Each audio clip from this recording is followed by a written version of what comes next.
पड़ोस की बालकनी से आम चुराने वाली सास बहू। मेरी बालकनी में आम के पेड़ कैसे उगाए? जरूर ये आम के पेड़ मेरी फेंकी हुई गुठलियों से उगे हैं। मेरे बूढ़े की आखिरी निशानी, मेरे आम के बगीचे वाली बालकनी। गंगा देवी नीचे खड़ी बालकनी को देखती हैं और खुशी के आंसू बहते हुए अपनी बालकनी में आ जाती हैं। अरे ये दादी वापस आ गई पूरे 2.5 साल बाद। हाँ, पर कितनी कमजोर हो गई, पहले कितनी तंदुरुस्त थी। गंगा देवी अपने आम के बगीचे वाली बालकनी में रहने चली जाती हैं। वहीं दूसरी तरफ कौशल्या निवास में राम की शादी की बातें चल रही होती हैं। अरे कौशल्या, क्यों घबरा रही हो जाएगी राम की शादी। हाँ माँ, मैं शादी कर लूंगा, इतने घबराने की क्या जरूरत है। कब? मेरी उम्र में? 26 साल का हो गया है तू। अरे माँ, मेरी शादी तो करवा दोगे, पर लड़की कहाँ से लाओगी? अरे लड़कियों की कमी है क्या? हमारा इतना बड़ा गांव है, तू अपने ऑफिस में बात कर ले, कभी भी छुट्टी लेनी पड़ सकती है। अच्छा ठीक है। इसी तरह शाम होती है। कौशल्या मंदिर में पंडित जी से बात कर रही होती हैं। पंडित जी, आप हमारे गांव के हैं, कोई अच्छी लड़की है गांव में हमारे राम के लिए? कौशल्या बहन, हमारे गांव में एक लड़की है, मैं बात चला देता हूँ। कुछ दिन बीतते हैं। एक दिन दशरथ को फोन आता है। नमस्ते दशरथ जी, मैं जनक बोल रहा हूँ। पंडित जी ने बताया कि आप अपने बेटे के लिए लड़की ढूंढ रहे हैं। जी, हम आपके ही गांव के हैं। हमारी एक प्यारी सी बेटिया है, आप चाहे तो आकर देख सकते हैं। अरे बहुत बढ़िया, आप लोकेशन भेज दीजिए, हम कल ही आएंगे। जी जरूर, मैं अभी भेजता हूँ। अगली सुबह 7 बजे पूरा परिवार तैयार होकर अपनी गाड़ी में गांव के लिए रवाना हो जाता है। वहीं दूसरी तरफ सीता छोटे बच्चों के साथ घूम रही होती है। अरे वो देखो आम का बगीचा, चलो आम तोड़कर खाते हैं। हाँ दीदी, चलो आम तोड़ते हैं, मजा आएगा। सीता बच्चों के साथ बगीचे की दीवार कूद कर अंदर आती है। अरे आम तो बहुत ऊपर हैं, इन्हें तोड़ेंगे कैसे? अरे दीदी, तुम तो हर बगीचे में आम तोड़ने में मशहूर हो, अब लगाओ दिमाग और तोड़ो आम। अरे करना क्या है, मेरी चुनरी है ना, जल्दी से छोटे छोटे पत्थर दो। सीता पत्थरों को चुनरी में बांधती है और उछलकर आमों पर मारती है। अरे यार, बच गया। अरे वो नहीं, दाहिने वाला तोड़ो, वो जल्दी टूट जाएगा। अरे पर मीठा तो बगल वाला है, तू रुक, मैं वही तोड़ती हूँ। सीता एक बार फिर कोशिश करती है और इस बार ढेर सारे आम नीचे गिरते हैं और सीता बच्चों के साथ ढेर सारे आम तोड़कर पेड़ के नीचे बैठकर आम खाने लगती है। वाह, कितना मीठा है, मजा आ गया। हाँ, ऐसे आमों के लिए ही मैं तो गर्मियाँ बर्दाश्त करती हूँ और साल भर इंतजार करती हूँ। क्या टेस्टी आम है, बिल्कुल मीठे। सीता हाथ मुंह पर आम लगाकर बच्चों के साथ मजे से आम खाने लगती है। तभी कृतिका दौड़ते हुए सीता के पास आती है।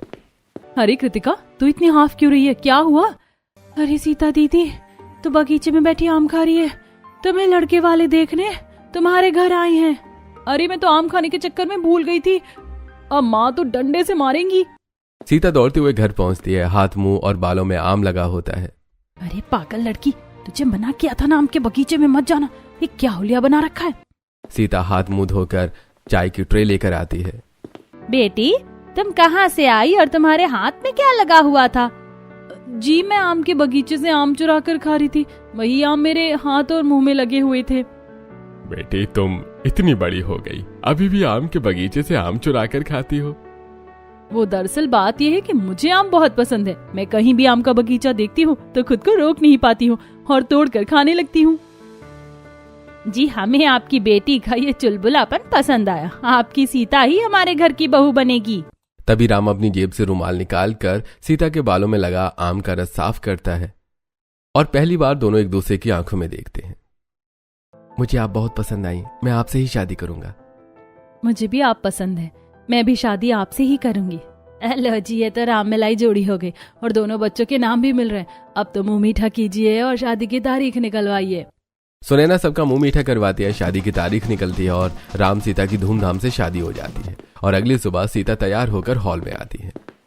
बहू, आज तेरी पहली रसोई है। हाँ मम्मी जी, मुझे पता है। तो बहू, आज मीठे में खीर बना ले बस। सीता किचन में जाकर खीर बनाती है और सबको परोसती है। अरे वाह बहू, बहुत बढ़िया खीर बनाई है। वाकई सीता, तुम्हारी खीर तो बहुत टेस्टी है। बहू, तेरी खीर खाकर तो दिल गार्डन गार्डन हो गया। इसी तरह सीता अपनी पहली रसोई पूरी करती है। तभी बाहर से कुछ आवाज आती है।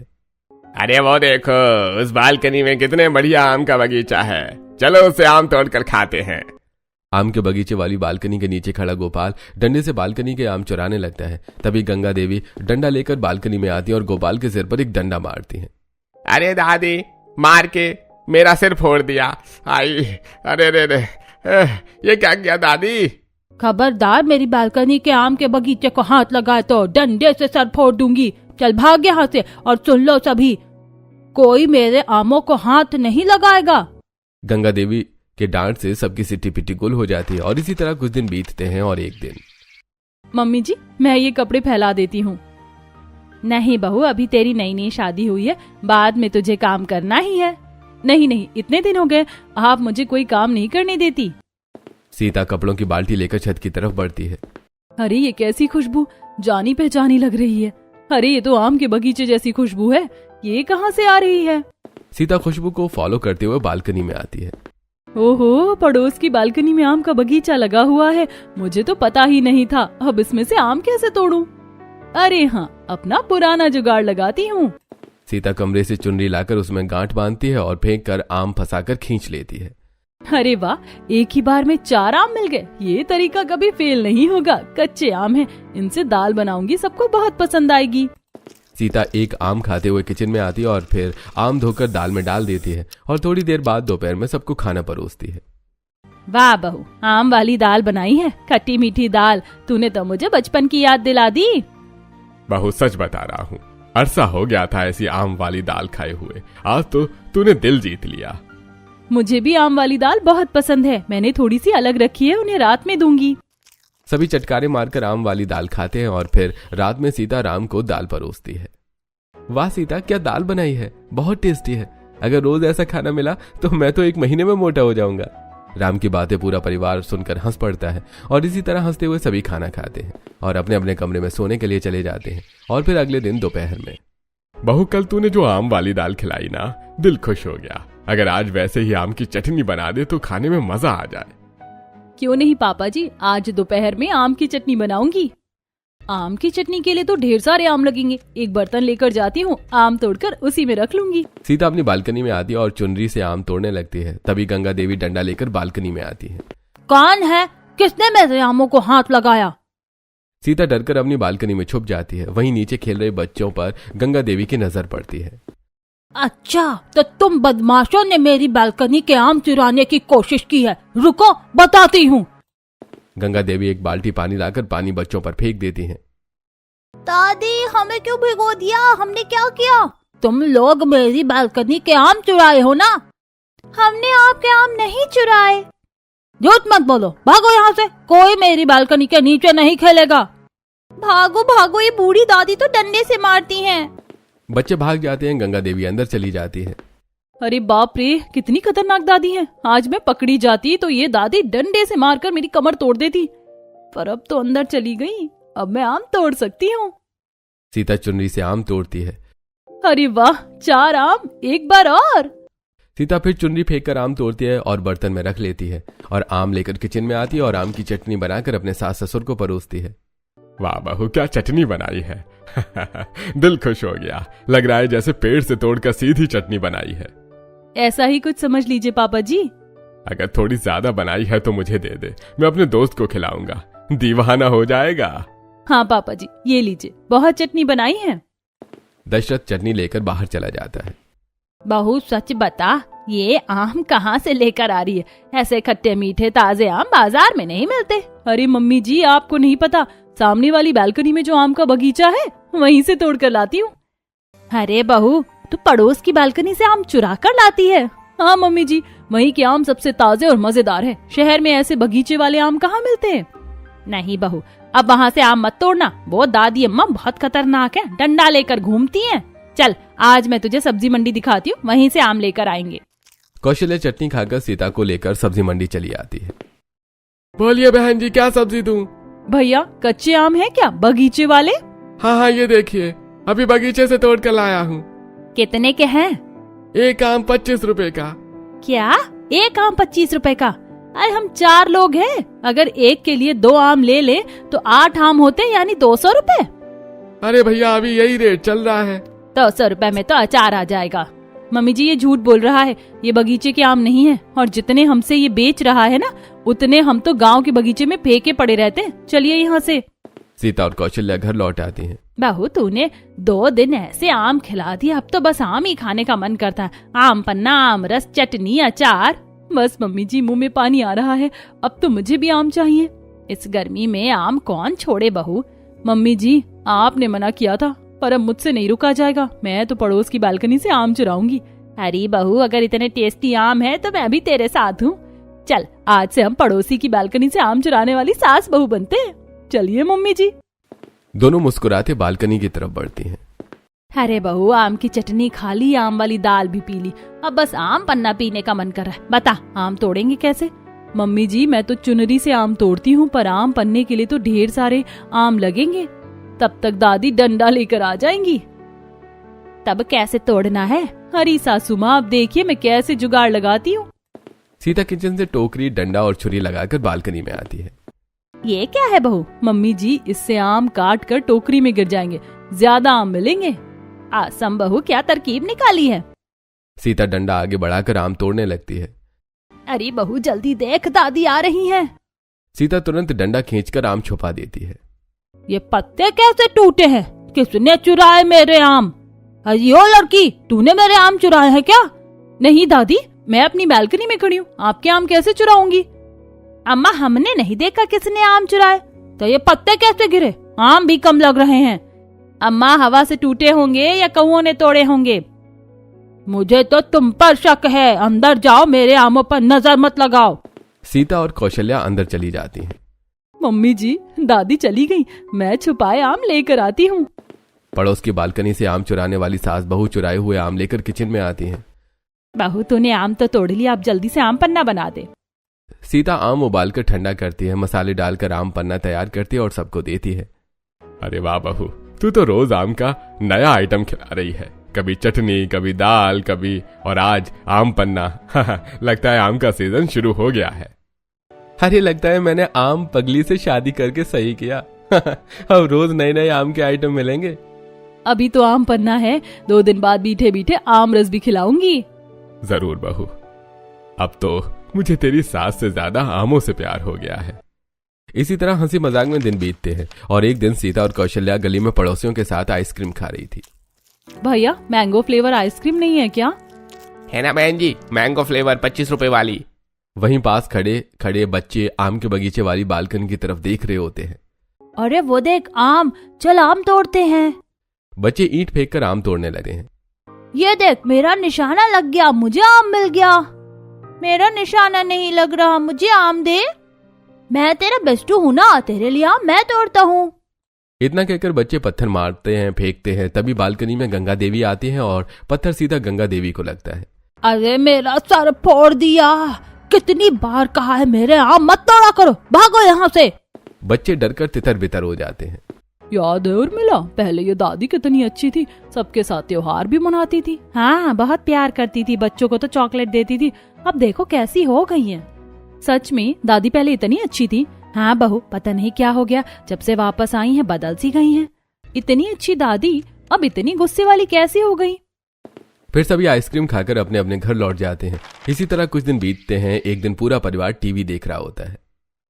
अरे बाप रे, एलपीजी के दाम तो सिर पर चढ़ते जा रहे हैं। अरे दाम इसलिए बढ़ रहे हैं क्योंकि काला बाजारी हो रही है। अगर लोग खपत कम कर दे तो दाम अपने आप कम हो जाएंगे।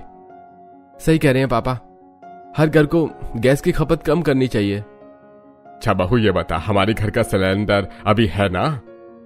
हाँ पापा जी अभी हैं, चल जाएगा। वैसे आज खाने में आम का क्या स्पेशल बना रही हो? मैं सोच रही हूँ कि गैस की खपत कम हो, इसीलिए कच्चे आम का अचार बना लेती हूँ। अरे वाह बहू, बढ़िया सोचा। दाल भात के साथ आम के अचार खाने में मजा आ जाएगा। बनाओ बनाओ। सीता कौशल्या को साथ लेकर बालकनी में आती है। मम्मी जी वो देखिए, सामने कच्चे पक्के दोनों आम हैं। अरे बहू तू बालकनी वाले आम के बगीचे से आम चुराकर अचार बनाने का सोच रही है क्या? हाँ मम्मी जी, कच्चे आम से अचार और पक्के आम से आम रस बना लेंगे। गैस भी बचेगी और आम खाने का मजा भी आएगा। पर बहू इसके लिए तो बहुत सारे आम चाहिए और वो अम्मा बार बार आ जाती हैं। मम्मी जी इस बार एक बार में ज्यादा आम तोड़ने पड़ेंगे, नहीं तो उन्हें शक हो जाएगा और अब डंडे या चुनरी वाला आइडिया काम नहीं करेगा। अच्छा बहू तो रुक, मेरे पास एक जुगाड़ है, चल मेरे साथ। इसी तरह दोपहर होती है, सारे पड़ोसी अपने घरों में सो जाते हैं।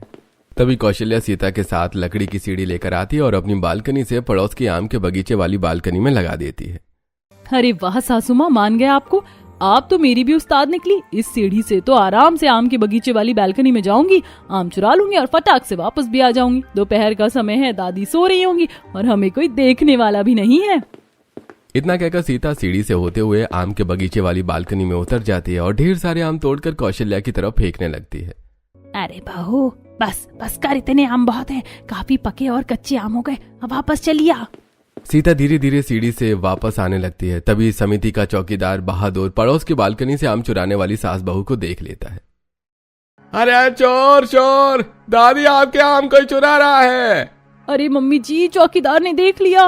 अरे नहीं बहू, इतनी ऊंचाई तक चेहरा नहीं देख पाएगा, जल्दी भाग। सीता भागकर अपनी बालकनी में आ जाती है और कौशल्या जल्दी से सीढ़ी खींच लेती है। तभी गंगा देवी डंडा लेकर बालकनी में आती है। कौन है चोर? कौन है चोर? कहाँ गया चोर? अरे दादी आपके आम चुरा कर चोर पड़ोस वाली बालकनी में भाग गया। अरे बहादुर, कैसा दिख रहा था चोर? पड़ोस का ही कोई होगा। मेरी आम वाले बगीचे की बालकनी से आम चुराता है, छोड़ूंगी नहीं। दादी बालकनी ऊंची थी, सूरज की रोशनी आंख में पड़ रही थी, इसलिए चेहरा नहीं देख पाया। अरे तुमने तो देखा होगा, बताओ कौन था? दादी अम्मा, हमने भी नहीं देखा, उसने चेहरे पर काला कपड़ा पहना था। नास पीटा, मेरे सारे आम तोड़कर भाग गया, कीड़े पड़े उसे। अरे दादी, आप किसी को आम क्यों नहीं तोड़ने देती? जिसने भी आम चुराए हैं खाएगा ही। वैसे भी आप तो आम खाती नहीं है और आपके बगीचे के सारे आम सड़कर आपके बगीचे में ही गिरते हैं। अरे मेरे आम सड़ जाए तो सड़ जाए, कोई क्यों तोड़ेगा? एक बार मिल जाए तो डंडे से मार कर मुंह टेढ़ा कर दूंगी, फिर देखती हूँ टेढ़े मुंह से आम कैसे खाता है। गंगा देवी गुस्से से अंदर चली जाती है और पड़ोस की बालकनी से आम चुराने वाली सास बहू भी अपने घर में चली आती है। अरे मम्मी जी, आज तो बाल बाल बच गए। 1 मिनट और देर होती तो ये दादी अम्मा हम दोनों का मुंह टेढ़ा कर देती। अरे बहू, हम भी कम नहीं है, पड़ोसी की बालकनी से आम चुराने वाली सास बहू हैं। पड़ोस की बालकनी से आम चुराने वाली सास बहू हंसते हुए आम लेकर अंदर चली जाती है और फिर रात में सीता सभी को आम रस बनाकर पिलाती है। अरे वाह बहू, क्या आम रस बनाया है, मजा आ गया। सच में इतना मीठा और स्वादिष्ट आम रस मैंने कभी नहीं पिया। बहू, तू तो कमाल कर रही है, हर दिन आम का नया स्वाद। अरे वाह, गांव में मैं सोचती थी ऐसे बगीचे वाले आम शहर में कहाँ मिलेंगे, पर यहाँ भी मिल जाते हैं। बगीचे वाले आम शहर में कहाँ मिलते हैं? अरे बस मिल जाते हैं, अब कहाँ से मिलते हैं वो रहने दीजिए। सभी आमरस पीते हैं और अपने अपने कमरे में सोने चले जाते हैं। अगले दिन सीता कच्चे आमों को टुकड़ों में काट रही होती है। अरे बहू, तू आम टुकड़ों में काटने लगी? मम्मी जी, मुझसे बर्दाश्त नहीं हो रहा, जल्दी से सुखाकर अचार बनाऊंगी। लगता है तू 2 दिन में ही अचार खत्म कर देगी। खत्म हो जाए तो क्या, पड़ोस की बालकनी में बगीचा है, फिर तोड़ लाऊंगी। दोनों हंसते हैं और सीता आम सुखाने के लिए बालकनी में रख देती है। इसी तरह दिन बीतता है। अगले दिन सास बहू के चुराए हुए आम बालकनी में सूख रहे होते हैं। तभी गंगा देवी सूखते हुए आम देखकर, ओ पड़ोस की बालकनी से आम चुराने वाली सास बहू, बाहर निकलो, वरना डंडा लेकर घर में आ जाऊंगी। पूरे परिवार को डंडे से मार मार कर टेढ़ा कर दूंगी, सब चोरी की आदत भूल जाओगे। क्या हुआ दादी अम्मा, क्यों चिल्ला रही हो? अरे ये जो मेरे आम चुराने वाले चोर हैं, यही पड़ोस की सास बहू हैं। देखो उनकी बालकनी में कितने कच्चे आम सूख रहे हैं। कौशल्या और सीता बालकनी में आती हैं। अरे अम्मा, क्यों चिल्ला रही हो? तुम दोनों ही मेरे आम चुरा रही हो। कोई सबूत है दादी अम्मा? बिना सबूत के इल्जाम मत लगाइए। सबूत तुम्हारी बालकनी में है, मेरे आम चोरी हुए और तुम्हारे यहाँ सूख रहे हैं। अरे दादी, बाजार से भी तो आम आ सकते हैं, ऐसे कैसे इल्जाम लगा रही हैं? हाँ दादी, सही जवाब मिला है। हर चीज चोरी नहीं होती। ठीक है, देखती हूँ कब तक बचती हो। जिस दिन पकड़ लिया ना, डंडे से मार मार कर भूसा भर दूंगी। गंगा देवी गुस्से में अंदर चली जाती है। कौशल्या और सीता भी अंदर चली जाती है। इसी तरह कुछ दिन बीतते हैं और अचार बनकर तैयार हो जाता है। तभी एक दिन, अरे सीता, तुमने तो आम रस बनाया था ना, बहुत स्वादिष्ट था, पर उसके बाद से कभी बनाया ही नहीं। आज खट्टी दाल और आम रस दोनों बनाना। हाँ बहू, दोपहर में खट्टी दाल खाएंगे और रात में मीठा मीठा आम रस पियेंगे, मजा आ जाएगा। अरे हाँ, क्यों नहीं, आज मैं यही बनाऊंगी। सीता कौशल्या के साथ बालकनी में आती है। अरे बहू, तूने हाँ तो कह दिया, पर इस बार अगर आम चुराने गई तो फंस सकती है। अरे सासू माँ, आप टेंशन क्यों लेती हैं? मैं तो बचपन से ऐसे बगीचों से आम चुरा कर भागती आई हूँ। डंडे लेकर बुढ़िया भी पकड़ नहीं पाई। ये दादी तो अपनी बालकनी से कूद कर आएंगी नहीं। चल बहू, फिर मैं भी तेरे साथ एक बार फिर आम चुराती हूँ। ऐसी दोपहर होती है, सब अपने अपने घरों में सो रहे होते हैं। तभी पड़ोस की बालकनी से आम चुराने वाली सास बहू अपनी बालकनी से लकड़ी की सीढ़ी लगाती है और सीता सीढ़ी से होकर आम के बगीचे वाली बालकनी में उतर जाती है। मम्मी जी, ये पकड़िए आम, ये लीजिए। अब पकड़ी गई चोर। पड़ोस की बालकनी से आम चुराने वाली सास बहू पकड़ी गई, रुक जा। गंगा देवी डंडा लेकर बालकनी की तरफ बढ़ती है। तभी सीता जल्दी से सीढ़ी पर चढ़ती है और फिसलकर बीच में ही लटक जाती है। अरे सासू माँ बचाइए, मैं तो लटक गई, अब क्या करूँ? अब आई उठ पहाड़ के नीचे, बता डंडा मारू तेरे हाथ पर, नीचे गिरेगी तो समझ आएगा। नहीं दादी, डंडा मत मारना, अब कभी आम नहीं चुराऊंगी। अरे अम्मा, मेरी बहू को मत मारना। क्यों ना मारू, सबूत मांग रही थी ना, आज रंगे हाथ पकड़ी गई। दादी माफ कर दो, आज तो एक भी आम नहीं चुराए। अगर लटकी ना होती तो आज डंडे से सबक सिखाती। बेटा, ए जी जल्दी आओ, बहू को ऊपर खींचो। राम और दशरथ मिलकर सीता को ऊपर खींच लेते हैं। बहू, अभी भी तूने बचपना नहीं छोड़ा, रोज आम चोरी करके खिलाती थी। दादी माफ कर दीजिए, अब ये आम नहीं चुराएंगे। गंगा देवी मुंह बनाकर अंदर चली जाती है। सीता, अब कभी दादी के आम मत चुराना। ठीक है। राम और दशरथ अंदर चले जाते हैं। अरे वाह बहू, तूने मेरा नाम नहीं लिया।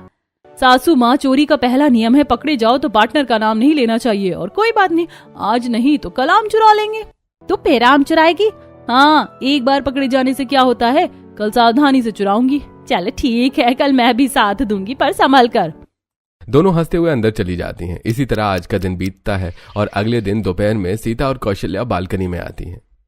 मम्मी जी, आज तो सुबह से दादी अम्मा एक बार भी बालकनी में नहीं आई है, क्या बात है? तो बहू आम चुरा ले। नहीं मम्मी जी, मन नहीं कर रहा, कल चोरी करूंगी।